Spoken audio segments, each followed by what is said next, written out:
बेटा आज की तारीख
खत्म हो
अब मैं छाटता हूँ ये करता है अब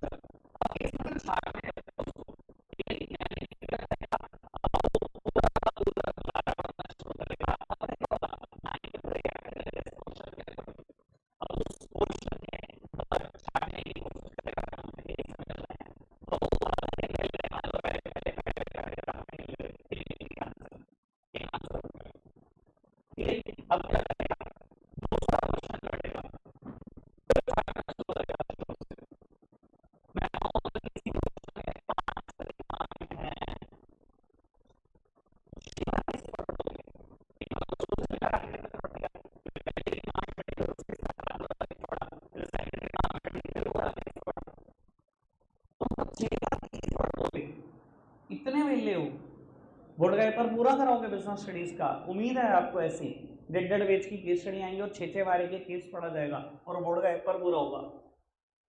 सर ऐसे केस पढ़ते ही हैं कभी भी। और ये बात ना आज से ही इम्प्लीमेंट करके देख लेना अपने अनसीन पैसेज पे। ठीक है जी, कितनी जल्दी अनसीन पैसेज होता है मेरे तरीके से आप देख लेना और कितनी जल्दी आप अपने तरीके से करते थे वो देख लेना, क्योंकि पूरी 11th और पूरी 12th 12 नंबर का पहले अनसीन पैसेज आएगा इंग्लिश में। चलो जी, अब मैं बताता हूँ केस को पढ़ना कैसे। सर मान लो आपको 3-4 पैराग्राफ दिए गए हैं किसी भी क्वेश्चन में, 3-4 पैराग्राफ हैं और बाबू उसके बाद रिक्वायरमेंट है मान लो किसी क्वेश्चन में 5, ठीक है 5 रिक्वायरमेंट है बाबू। एक बारी में 2 से ज्यादा रिक्वायरमेंट हैंडल नहीं कर पाओगे आप इनिशियली, तो कोशिश करना 2 रिक्वायरमेंट पढ़ दो पहले, केस नहीं पढ़ना पहले, पहले पढ़नी है रिक्वायरमेंट।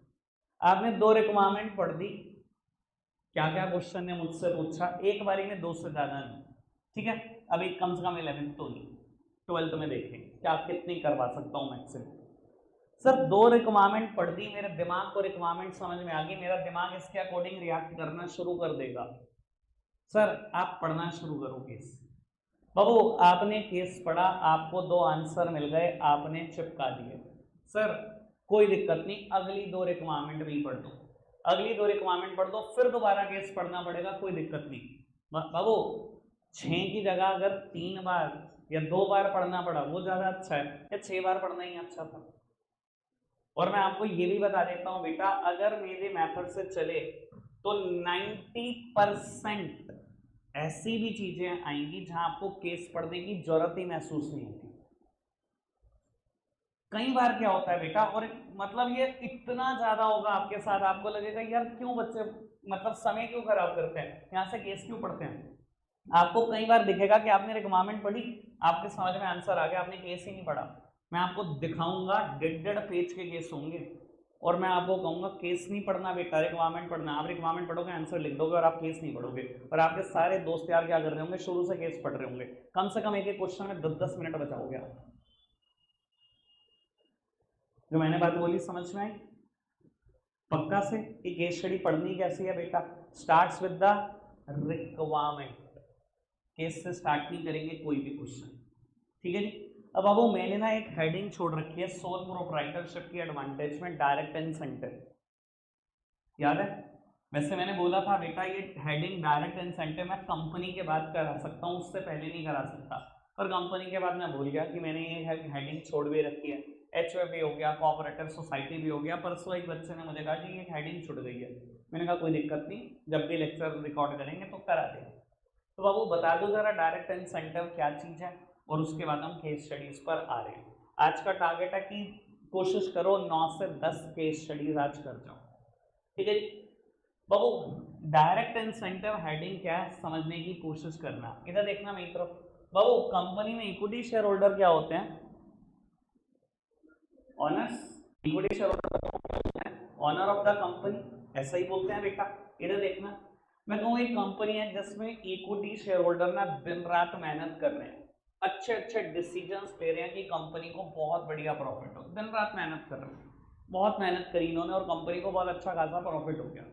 सर अगर आपको याद हो कंपनी में 5% डिसीजन इक्विटी शेयर होल्डर लेते हैं, 5% डिसीजन इक्विटी शेयर होल्डर और बोर्ड ऑफ डायरेक्टर लेते हैं, और 90% डिसीजन अकेले बोर्ड ऑफ डायरेक्टर लेते हैं। मैं ऐसे ही बोला था, अगर याद हो कंपनी में 90% डिसीजन अकेले बोर्ड ऑफ डायरेक्टर्स लेते हैं, 5% डिसीजन इक्विटी शेयर होल्डर्स लेते हैं, और 5% डिसीजन इक्विटी शेयर होल्डर और बोर्ड ऑफ डायरेक्टर मिलकर लेते हैं, ठीक है। और बाबू मैं कहता हूँ जो 90% डिसीजन बोर्ड ऑफ डायरेक्टर ले रहे हैं उनको किसने अपॉइंट करा? उनको भी तो इक्विटी शेयर होल्डर ने अपॉइंट करा अपनी मीटिंग में। बोर्ड ऑफ डायरेक्टर कौन अपॉइंट करता है? इक्विटी शेयर होल्डर ही तो करता है अपनी मीटिंग में। यानी कि जो बोर्ड ऑफ डायरेक्टर बने वो भी तो पहले इक्विटी शेयर होल्डर ही है, सबसे पहले तो वो इक्विटी शेयर होल्डर है, बाद में तो बोर्ड ऑफ डायरेक्टर है। अब आप इस बात को समझने की कोशिश करो, बोर्ड ऑफ डायरेक्टर दिन रात मेहनत कर रहे हैं, अच्छे डिसीजन ले रहे हैं तो इक्विटी शेयर होल्डर ही, और बचे हुए इक्विटी शेयर होल्डर भी दिन रात मेहनत कर रहे हैं, बहुत मीटिंग कर रहे हैं, अच्छे अच्छे डिसीजन ले रहे हैं। और मैं कहता हूँ उनके मेहनत की वजह से ना इस साल कंपनी को बहुत ह्यूज अमाउंट ऑफ प्रॉफिट हुए, ठीक है सर, बहुत प्रॉफिट हुए। मुझे बस एक बात बताओ, कंपनी में पेमेंट बांटने का सीक्वेंस क्या है? देखो याद नहीं आता तुम्हें काम के टाइम पे कोई चीज, सबसे पहले क्या देंगे? डिबेंचर होल्डर को इंटरेस्ट, देन गवर्नमेंट को taxes, then preference share capital को preference dividend, then equity share holder को इक्विटी डिविडेंड। सर यही सीक्वेंस है। मैं कहता हूं दिन रात मेहनत करी आपने, दिन रात मेहनत इक्विटी शेयर होल्डर ने, ओनर्स ने मेहनत करी सर, लेकिन आपके प्रॉफिट का क्या? सबसे पहले तो डिवेंचर होल्डर अपना इंटरेस्ट ले गए, आपकी मेहनत का क्या फायदा? उसके बाद गवर्नमेंट अपने टैक्सेस ले गई, उसके बाद प्रेफरेंस शेयर होल्डर अपना डिविडेंड ले गए, और उसके बाद आपका नंबर आया, जो बचा वो आपका है। याद है ऐसे ही होता था सर। अब आप ये बात समझो कि कंपनी लेवल पर जितना भी आपकी मेहनत का रिवॉर्ड मिलता है ओनर को, वो रिवॉर्ड बड़ा छन छन के मिलता है, इनडायरेक्ट मिलता है। मेहनत भी आपकी, रिवॉर्ड भी सीधा आपके हाथ में नहीं आता। पहले डिवेंचर होल्डर खा जाएंगे, फिर सरकार खा जाएगी, फिर प्रेफरेंस डिविडेंड चला जाएगा, फिर जो बचेगा वही तो आपका है। तो दिखाई दे रहा है आपको आपकी मेहनत का रिवॉर्ड डायरेक्ट नहीं मिलता कंपनी में, मेहनत भी आपकी और रिवॉर्ड भी सबसे आखिरी। बट बेटा in case of sole proprietorship firm, sole proprietor को हमेशा डायरेक्ट इंसेंटिव मिलता है, मतलब उसकी मेहनत का उसको डायरेक्ट रिवॉर्ड मिलता है। सर आप अकेले इंसान हो, दिन रात मेहनत कर रहे हो, 16 घंटे अपनी दुकान पे मेहनत कर रहे हो और आपने बहुत मेहनत करी, इस बार बिजनेस को ह्यूज प्रॉफिट हुआ है आपकी वजह से। सब किसके हैं? आपके।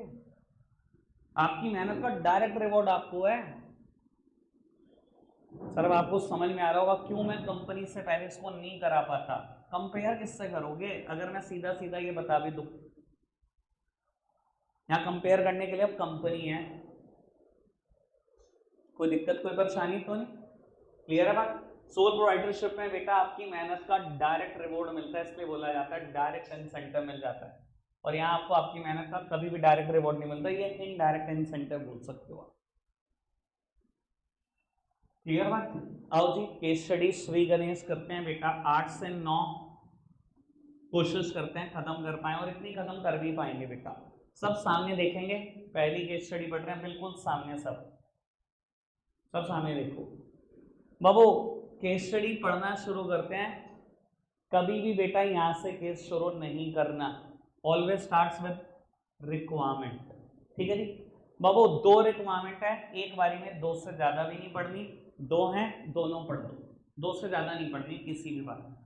बाबू पहली रिक्वायरमेंट कहता है identify and define the form of business organisation in which Jagat has promoted his business. बाबू कहता है आइडेंटिफाई कर दो और डिफाइन भी कर देना किस फॉर्म में जगत बिजनेस कर रहा है। सर हमने 5 फॉर्म पढ़ी हैं, sole proprietorship, partnership, company, HUF, cooperative society. इन 5 में से किसी फॉर्म में ही तो बिजनेस कर रहा होगा। जो भी हम आइडेंटिफाई करेंगे बाद में केस पढ़ने के बाद, उसको डिफाइन भी कर देंगे। हमने सोल प्रोप्राइटरशिप की भी डेफिनेशन पढ़ी है, पार्टनरशिप भी, कंपनी भी, एचयूएफ भी, कोऑपरेटिव सोसाइटी लिख देंगे, क्या दिक्कत है उसमें। बाबू कहता है state any 4 feature of this form of business organisation. अब आपको शायद अहमियत पता लगे कि मैं क्यों कह रहा था आप डायरेक्ट लर्न कर लो। सर अब आप ये जान लो बेटा कि केस स्टडी आइडेंटिफाई करना एक अलग स्किल है, पर डायरेक्ट याद होने की अहमियत देखो आप। सर मान लो अभी हम इसको पढ़ेंगे केस को और ये सोल प्रोप्राइटरशिप निकल जाए, ठीक है, आपने आंसर लिख दिया, सोल प्रोप्राइटरशिप मीनिंग लिख दिया, ठीक है। पता कितने नंबर में होगा? पहला पार्ट 1 मार्क, आधा नंबर आइडेंटिफिकेशन का, आधा नंबर डिफाइन का। Second part is of 4 marks. अगर आप सोल प्रोप्राइटरशिप के कभी फीचर याद ही नहीं करेंगे, लिखोगे क्या? देला 1 नंबर लेके घर आ जाओगे, 5 में से और खुश हो जाओगे जी मैंने केस स्टडी सॉल्व कर दी। शायद समझ नहीं आती ना अहमियत, जब टीचर बोल रहा होता है 2 दिन लगाए किसी चीज को, मैंने कहा रट लो इसको, इसके बिना कुछ नहीं कर पाओगे। डायरेक्ट याद नहीं होगा, नंबर नहीं लेके आ सकते कभी भी आप, डायरेक्ट हेडिंग भी तो याद होनी चाहिए, उसमें पता भी तो होना चाहिए, लिखोगे क्या? केस स्टडी में तो मास्टर बना ही दूंगा बेटा, सबसे ज्यादा केस स्टडी कराता हूँ, 11th क्लास से शुरू कर देता हूँ, कोई नहीं कराता 11th क्लास में। इसमें तो मास्टर बन जाओगे, डायरेक्ट तो याद करो, नंबर उसमें दिलवाने हैं आपको। चलो जी सर, तो फॉर्म आइडेंटिफाई करनी है, जो भी फॉर्म आएगी उसको डिफाइन करना है, डेफिनेशन लिखनी है, और बेटा 4 फीचर लिखने लिखे जाएंगे अगर याद है तो। आओ जी पढ़ते हैं बेटा। बाबू काम की बात, अब पढ़ेंगे, केस है 3 लाइन का केस। कहता है जगत is running a grocery store under the name morning needs in a local market. He takes all decision about business himself without any interference from other।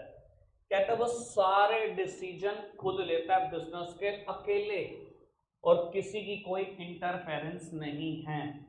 अच्छा जी बाबू कहता है and also earn a direct reward for his risk bearing.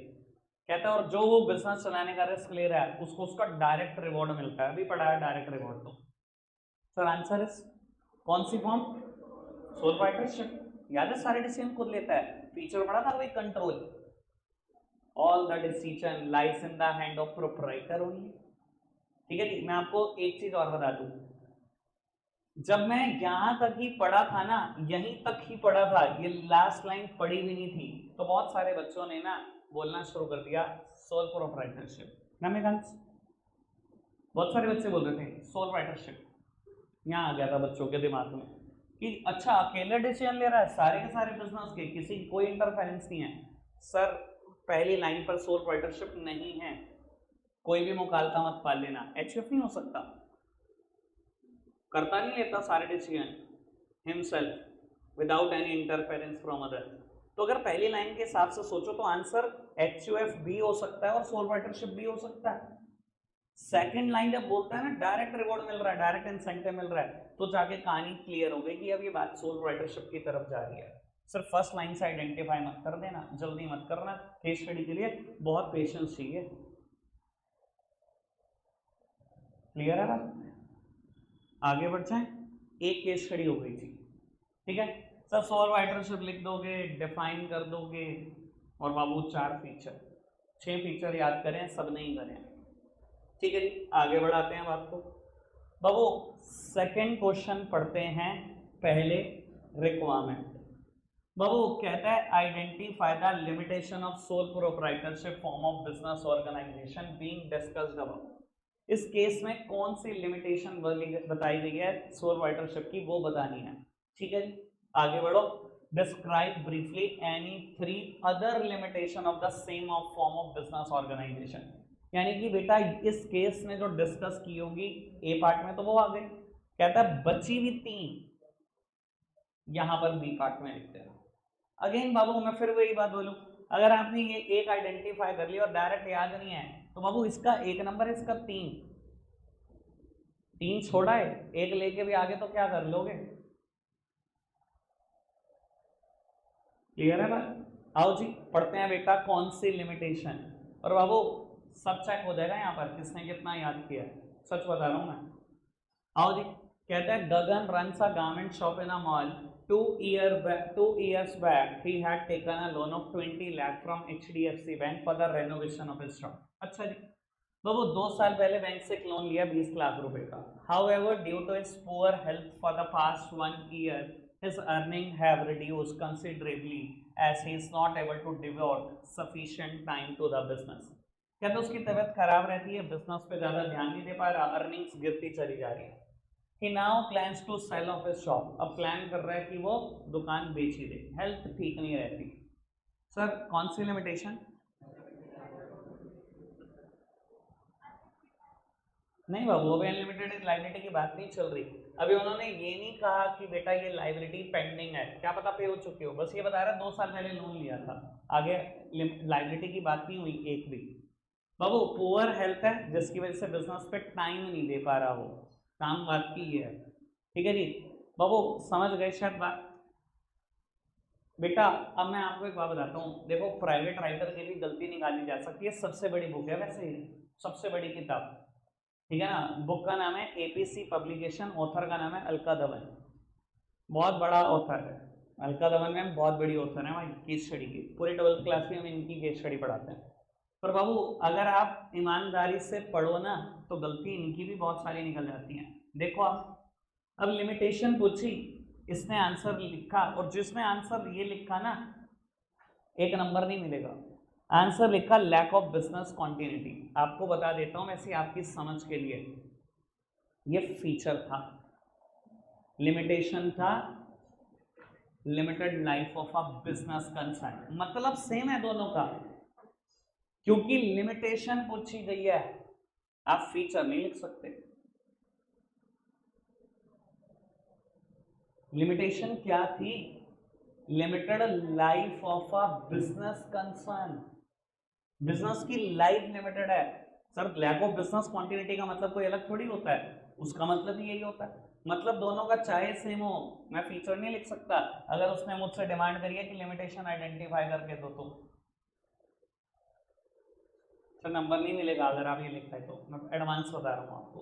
बाबू बची हुई 3 limitation सबने पढ़ी है, limited managerial skill सबने पढ़ा है, लिमिटेड रिसोर्सेज, अनलिमिटेड लायबिलिटी, बची हुई तीनों लिमिटेशन लिख देंगे, ये तो डायरेक्ट क्वेश्चन है।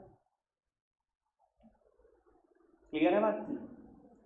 टाइम लगेगा कोई दिक्कत नहीं, पहली बार कर रहे हैं लगने दो जो टाइम लगता है। आप थर्ड क्वेश्चन पढ़ते हैं, पढ़ो जी। Suppose the total outside liabilities of a Flavors, a fast food restaurant, are 18 lakhs at the time of dissolution, but its assets are worth only 16 lakh. Babu flavour कोई restaurant है, कहता है उसका outside liability 18 lakh रुपए की है, जबकि उसके पास टोटल एसेट्स जो हैं वो 16 लाख रुपए की हैं. अच्छा जी, how will the debts be repaid if it is a sole proprietorship organisation. कहता है कैसे ये डेट चुकाए जा सकते हैं अगर ये सोल प्रोप्राइटरशिप फर्म है. समझदार को इशारा काफी. सर वेरी गुड, लाइबिलिटी वाला फीचर याद करो. In case business assets are not sufficient to meet the business liability, then sole proprietors personal assets could also be sold out. भैया आपके पास बिजनेस में एसेट 16 लाख के हैं, बिजनेस के कर्जे 18 लाख के हैं, कोर्ट सबसे पहले सारी एसेट्स को भेज देगी लाइबिलिटी को चुकाने के लिए. अभी भी कर्जा रह गया 2 लाख रुपए का, क्या होगा? प्रोप्राइटर की पर्सनल एसेट्स बेचो और ये कर्जा चुकता क्या हो, यही तो कहेगी कोर्ट. बस यही तो आंसर है. आगे बढ़ाएं, 3 बातें क्लियर, आगे बढ़ो जी. 4th वन बाबू पढ़ते हैं. पहले requirement, identify the related demerit of sole proprietorship form of business organisation. बाबू सोल प्रोप्राइटरशिप की रिलेटेड डीमेरिट बतानी है. केस पढ़ेंगे तो पता लग जाएगा किस डीमेरिट का डिस्कशन हुआ है. और कहता है how can converting the form of business to partnership help in solving the financial problem. कहता है अगर इस फॉर्म को आप पार्टनरशिप में कन्वर्ट कर दो कैसे आपकी फाइनेंशियल प्रॉब्लम सॉल्व हो सकती है. अच्छा जी, मैंने क्वेश्चन की रिक्वायरमेंट पढ़ दी, केस देख लेते हैं क्या है. वैसे अगर थोड़े से समझदार हो तो मुझे पता चल रहा है कि बात सोल प्रोप्राइटरशिप की तरफ जा रही है. कोई दिक्कत नहीं, वो आपको over a period of time पता लगेगा, ठीक है ना.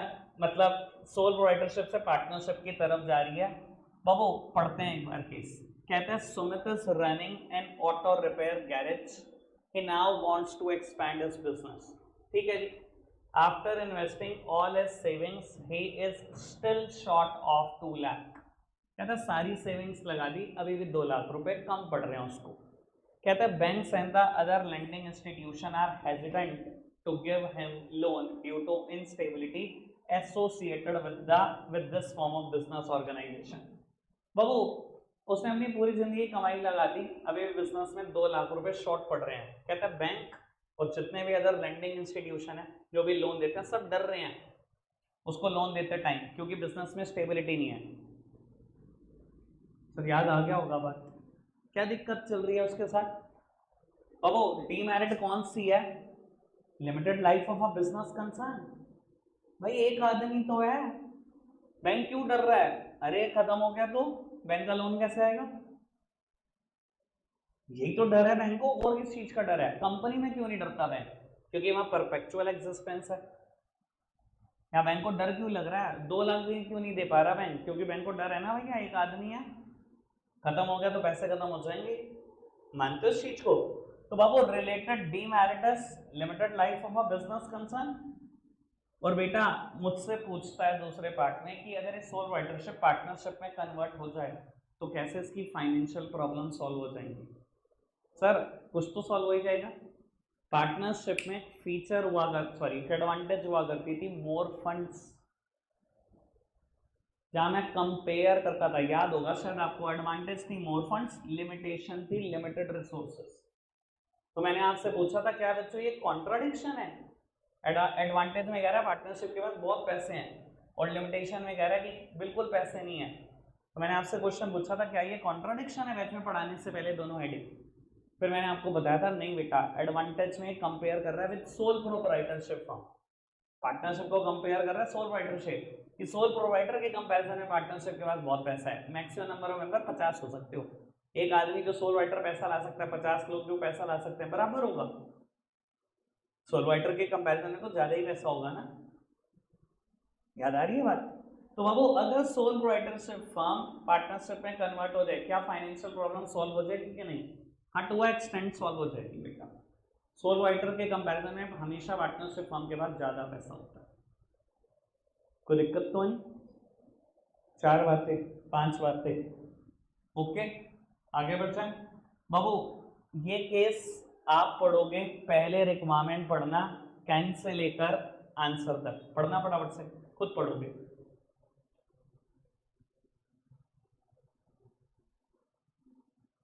और क्वेश्चन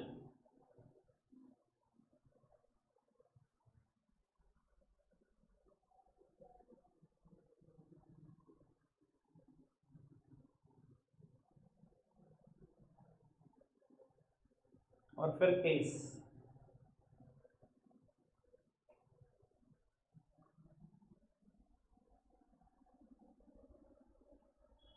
बाबू सप्लायर दीपक की पर्सनल एसेट से पैसा ले सकते हैं, क्यों या क्यों नहीं? ले सकते हैं कि नहीं? ले सकते हैं। क्यों? दीपक सोल प्रोप्राइटर है और in case of sole proprietorship business Deepak is having a unlimited liability, उसकी पर्सनल एसेट्स बेची जा सकती है। सिंपल सा केस, वेरी सिंपल। आगे बढ़ जाएं, चलो जी बाबू। सिक्स्थ वन बेटा कहता है identify the form of business organisation under which Arihant has promoted his business. बेटा कौन सी फॉर्म में अरिहंत बिजनेस चला रहा है? 5 ही फॉर्म है, देख लेंगे भैया कौन सी फॉर्म में चला रहा है। कहता है state any 2 merits of form of business organisation as identified in part A of the question which have not been mentioned in the above para. काम की बात है बाबू। कहता है ए पार्ट में आपने जो भी फॉर्म आइडेंटिफाई करी उसकी कोई भी 2 मेरिट लिख देना, बस वो 2 मेरिट मत लिखना जो केस में मेंशन्ड हो। ठीक है जी, इधर देखना सर, पहले फॉर्म बतानी है, उसी फॉर्म की 2 मेरिट बतानी है, पर मेरिट केस वाली नहीं बतानी। ठीक है जी, आओ पढ़ते हैं।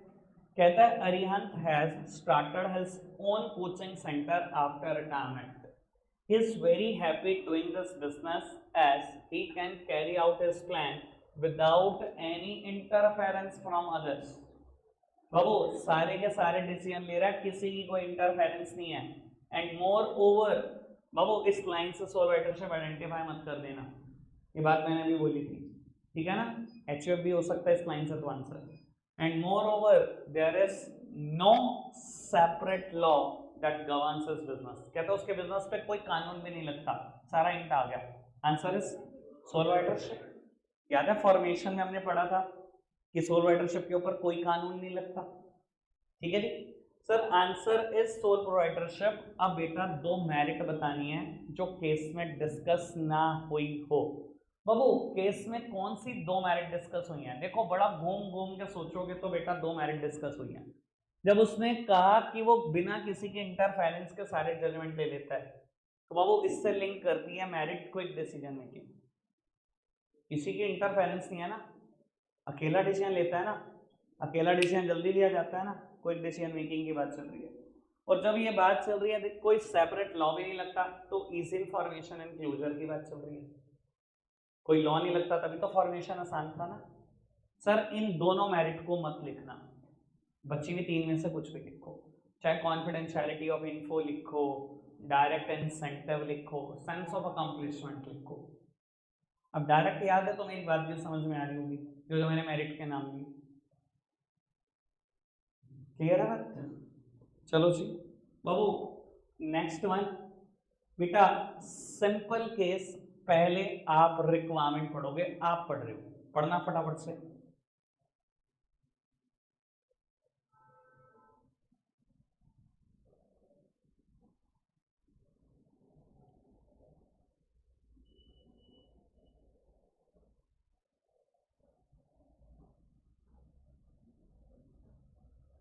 कौन सी फॉर्म ऑफ बिजनेस ऑर्गेनाइजेशन और उसके 3 फीचर। 2 लाइनें पढ़ी होंगी, 2 लाइनों में आंसर है। यहां पर सबसे बड़ा हिंट है, they share profit and losses in the equal ratio. समझदार को इशारा करोगे, आंसर इज पार्टनरशिप लिखा गया तो 3 फीचर, इसके 3 नंबर है बेटा, 1 नंबर कोई भी ले आएगा। ठीक है जी, आगे बढ़ते हैं बाबू। केस ये बहुत अच्छा है, बहुत तगड़ा केस है, ये केस ढंग से सुनना बाबू। 3 क्वेश्चन है, तीसरे क्वेश्चन की कोई वर्थ नहीं है। अब सीबीएसई में ऐसे क्वेश्चन नहीं आते, मैं पढ़ देता हूं एक बार, बता भी देता हूं इसके बारे में। कहता है list any 2 values being ignored bye Dinesh. कौन सी दो वैल्यूज इग्नोर करी है विमेश ने? वैल्यू मतलब बाबू जब आप केस पढ़ते हो ना तो कहीं ना बेटा कोई ना कोई केस में बात ना सोसाइटी के भले की होती है, उससे बोला जाता था वैल्यूज। ठीक है जी। और पहले सीबीएसई ने एक साल ना ये एक्सपेरिमेंट करके देखा, हर क्वेश्चन में ना वैल्यूज वाले क्वेश्चन डालने शुरू कर दिए, हर क्वेश्चन में। अब उसको लगा कि total number of case study अगर मैंने 15 दे दी, हर एक में एक वैल्यू वाला क्वेश्चन है, 15 नंबर तो बच्चा फ्री में लूट के ले गया। अगले ही साल सीबीएसई ने कैंसिल कर दिया कि वैल्यू वाले क्वेश्चन नहीं आएंगे। ठीक है जी। पर आज तक क्योंकि ये केसेस बहुत पुराने लिखे गए हैं तो बेटा वैल्यूज वाले क्वेश्चन हटाए नहीं गए, पर बोर्ड में कभी नहीं आते, 11th में कभी नहीं आते। ठीक है जी। एक साल आए थे बीच में, अब बिल्कुल नहीं आते। ठीक है जी। तो यानी कि बेटा मुझे आखिरी में पढ़नी फिर दो ही रिक्वायरमेंट है, पढ़ेंगे जी। बाबू कहता है is this wrong act of Vimesh binding on Arun and Sajad to state the related feature of partnership form of business organisation? समझदार हो, केस नहीं पढ़ना इसके आंसर के लिए। कहता है विमेश का एक रॉन्ग एक्ट के लिए क्या अरुण और सजार भी लायबल हैं? क्या उन पे बाइंडिंग होता है? कहता है फीचर भी बता दो पार्टनरशिप फॉर्म का। सर होता है कि नहीं होता? Carried on by all or any one of them acting for all. अगर एक कहीं साइन कराया तो सर बीसी पे नहीं लगेगा वो कॉन्ट्रैक्ट? लगेगा ना। Sir related feature is mutual agency, ठीक है ना जी। ये मत लिखा ना related feature is carried on by all or any one of them acting for all, क्योंकि बेटा इसी का दूसरा नाम म्यूचुअल एजेंसी है। फीचर में म्यूचुअल एजेंसी वर्ड लिखा है, carried on by all or any one of them acting for all नहीं लिखा, मतलब चाहे सेम है। ठीक है जी। अब एक बात बताओ ईमानदारी से, केस पढ़ा हमने यहाँ पर, क्वेश्चन का आंसर हो गया। और अच्छा बाकी स्टूडेंट क्या कर रहे होंगे? ये तो भी बहुत छोटी लेंथ है, फिर भी पढ़ तो रहा होगा ना। उसने अगर 2 मिनट भी यहाँ से यहाँ तक खराब करे और फिर केस पढ़ा तो बेटा ये तो बिना केस पढ़े भी आंसर हो सकता था। आगे बढ़े। बाबू कहता है can Arun and Sajar file a case against Vimesh? क्या पार्टनर दूसरे पार्टनर के खिलाफ केस कर सकते हैं? यानी कि ये तो जहां ज्यादा पार्टनर है तो बोल सकता हूं मैं, क्या पार्टनरशिप फॉर्म पार्टनर के खिलाफ केस कर सकती है? क्यों या क्यों नहीं? आपको एक सुटेबल रीजन लेना है। मैं आपको एक बात बताऊं बिना केस पढ़े, नहीं आंसर नहीं कर रहा, बात बता रहा हूं सिर्फ। सर केस में जाके ये पढ़ लो फॉर्म रजिस्टर्ड है कि नहीं। अगर फॉर्म रजिस्टर्ड है तो वो केस कर सकते हैं विमेश के खिलाफ, और अगर फॉर्म रजिस्टर्ड नहीं है तो उसके तो 3 कॉन्सिक्वेंसेस थे। पार्टनर पार्टनरशिप फर्म के खिलाफ केस नहीं कर सकता, पार्टनरशिप फर्म पार्टनर के खिलाफ केस नहीं कर सकती, और पार्टनरशिप फर्म आउटसाइडर के खिलाफ केस नहीं कर सकती। याद आ रही है बात? और बाबू मेरी तो नजर ही सीधा यहाँ जा रही है, ये देखो ये line, their firm is not registered, तो केस हो ही नहीं सकता। कौन पढ़ रहा पूरा केस? क्लियर है बात? कभी कभी ऐसे बचोगे, बोर्ड के पेपर में भी बचोगे, देख लेना 2-3 केस स्टडी ऐसी होंगी जिनको आपने केस ही नहीं पढ़ा होगा, सीधा सीधा आंसर लिखा है। ठीक है जी। आगे बढ़े। बाबू अभी 9th और 10th केस नहीं करना, 11th ये जो केस है 9th और 10th कल करेंगे। बाबू आज का लास्ट केस है। ठीक है जी। रिक्वायरमेंट पढ़ते हैं। बाबू कहते हैं briefly explain the various types of partner which are being mentioned in the above para. Values वाले क्वेश्चन नहीं आते बाबू, वेरियस टाइप्स ऑफ पार्टनर बताने हैं जो पैराग्राफ में डिस्कस हुए हैं। कितने तरीके के पार्टनर पढ़े हमने?